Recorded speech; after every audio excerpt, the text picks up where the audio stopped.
जैसा कि अभी हमारे सिटी प्रेसिडेंट उमर पठान साहब ने आपके सामने एक बात रखी कि आज के ख़ास मकसद क्या है प्रेस कॉन्फ्रेंस करने का बोलकर, जिस कदर आप सभी जानते हैं कि हमारे शहर का एक एमएलए जो कि अपने आप को एक बहुत बड़ा एक लीडर समझता है, ऐसी शख्सियत आज बड़े अफसोस के साथ हमें कहना पड़ रहा है कि ये शख्सियत या एक तो पहले तो किसी धर्म का है नहीं, ऊपर से ये अपने आप को एक हिंदू हुली का नाम देते हुए पूरे ऑल ओवर कर्नाटका के अंदर एक माहौल बिगाड़ते हुए फिर रहा है।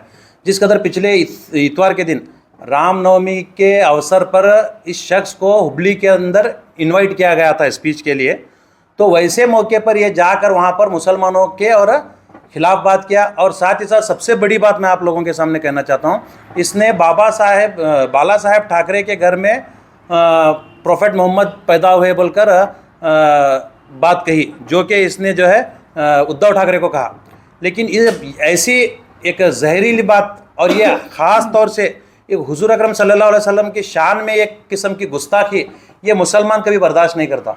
आए दिन ये शख्स बीजापुर के माहौल को बिगाड़ते हुए इस वक्त अभी ये कर्नाटक के अंदर अपने पैर फैला रहा है।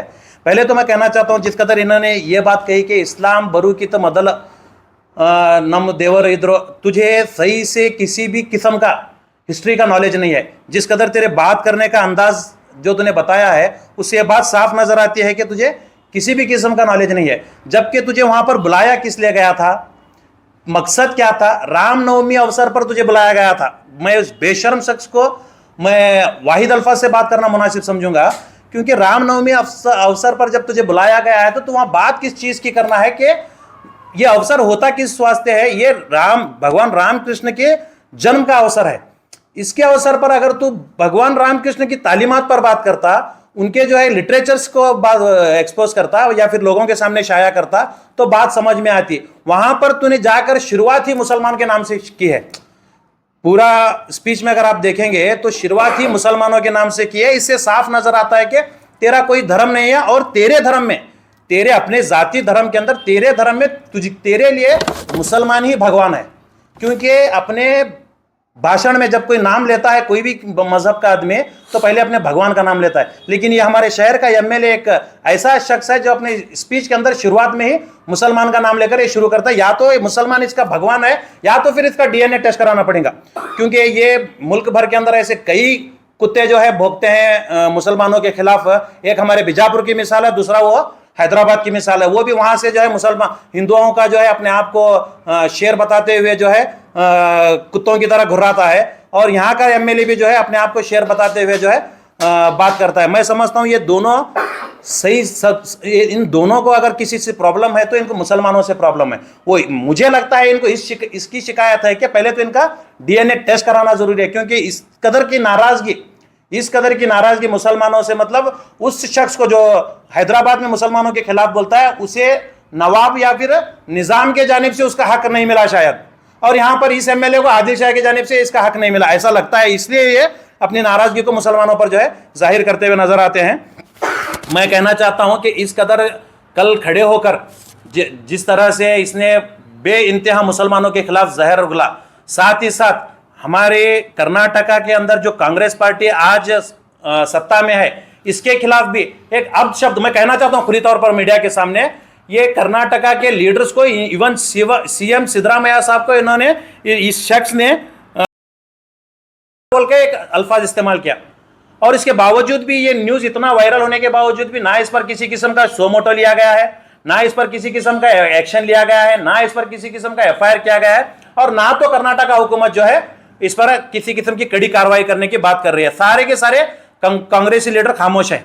और साथ ही साथ तूने यहाँ पर हुजूर पाक सल्लल्लाहु अलैहि वसल्लम का नाम लिया है। मैं खास तौर से मुसलमान कम्युनिटी से कहना चाहता हूँ, अगर खामोश रहेंगे तो ये शख्स बहुत आगे बढ़ेगा। पहले इसने टीपू सुल्तान रहमतुल्लाह अलैह पर वार किया, फिर इसके बाद इसने औरंगजेब रहमतुल्लाह अलैह पर वार किया। इनके साथ इन्होंने बदजबानी की, इनके वजूद को इन्होंने ललकारा, इनके जो है एक हुकूमत को जो है इन्होंने गलत साबित किया। इसके बाद अब सीधा सीधा प्रोफेट मोहम्मद सल्लल्लाहु अलैहि वसल्लम का नाम ले रहा है। ये एक हल्की ज़बान इतने पाक नाम को लेते हुए ये जेब नहीं देती।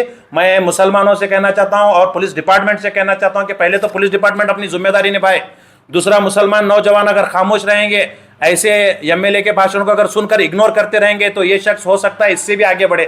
तो सबसे पहले इस पर एक्शन लेना ज़रूरी है। और साथ ही साथ मैं इस बात को दर्शाना चाहता हूँ आप लोगों के सामने कि ये रामनवमी के जो अवसर पर हमेशा से ये राम जन्म की एक अवसर पर हमेशा से ऐसे कुछ पागल कुत्ते ये इनका जो ईद माना जाता है, एक बड़ी ईद माना जाता है, ऐसी ईद को ये लोग हाईजैक किए हुए हैं। एक दहशत सा मुल्क में बिठाए हुए हैं कि अब रामनवमी है तो कहीं ना कहीं दंगे फसाद होंगे, कहीं ना कहीं जो है पतरा होगा, कहीं ना कहीं जो है मारपीट होगी, या फिर कहीं ना कहीं मॉब लिंचिंग होंगी। ऐसा एक आम लोगों के जहनीत बन चुकी है, जबकि ये एक मेरे हिंदू समाज के लोगों के लिए एक पवित्र ईद है।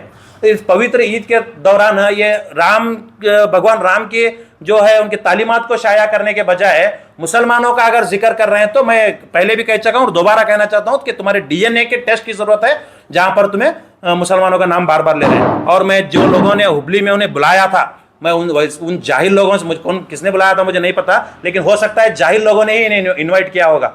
क्योंकि अगर ऐसे मौके पर अगर किसी को तुम बुलाते तो एक देशभक्त को बुलाते, अगर ऐसे मौके पर किसी को बुलाते, किसी साधु संत को बुलाते, तो कुछ अपने अच्छी बातों को तुम्हारे सामने रखा, अपने अच्छे तालीमात को जो है